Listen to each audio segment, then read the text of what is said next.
I switched boyfriends in mid-magazine and ended up with Michael O'Donoghue, who was another writer. Anyway, so I ended up with Michael, and then Michael and I kind of left the magazine in a very dramatic way.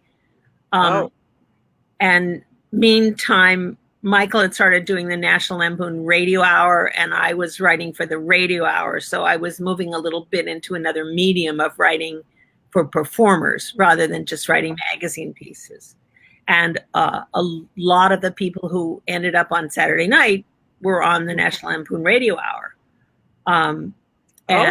Yeah, because they, like, for instance, John Belushi came to New York to be in Lemmings, which was a show that Lampoon was doing, an off-Broadway show in the Village that he came from Second City in Chicago to be in that show. And so while he was in New York, he ended up being on the Radio Hour, and various other people, actually not, I don't think Bill Murray, but his brother, Brian Doyle Murray, and Chevy was on the Radio Hour, different people like that. Chevy was in Lemmings, and Chevy Chase was in Lemmings, and he was on the Radio Hour. So there was sort of a cadre of people who were like writer performers that I got to know through that. So then Michael and I left the Lampoon, and we kind of starved for about a year. And I started writing for various tits and ass publications like We Magazine, which was like Playboy's kid sister. It was like a magazine that they started up to compete with Hustler. And so I was writing for them because another Lampoon alumni was an editor at We, so he hired me and as a freelancer. And so that's how we kind of got by.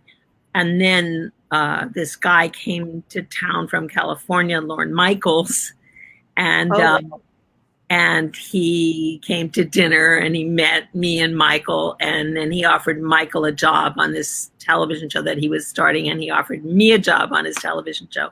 Oh, cool. And I turned it down. You did? The first time you turned it down? I turned it down because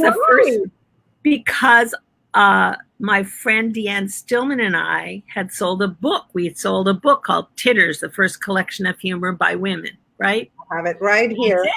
We sold this book, exactly.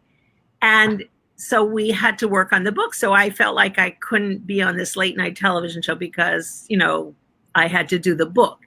Wow. So Lauren kind of just lied to me and said that it wouldn't be that much work and I could do both.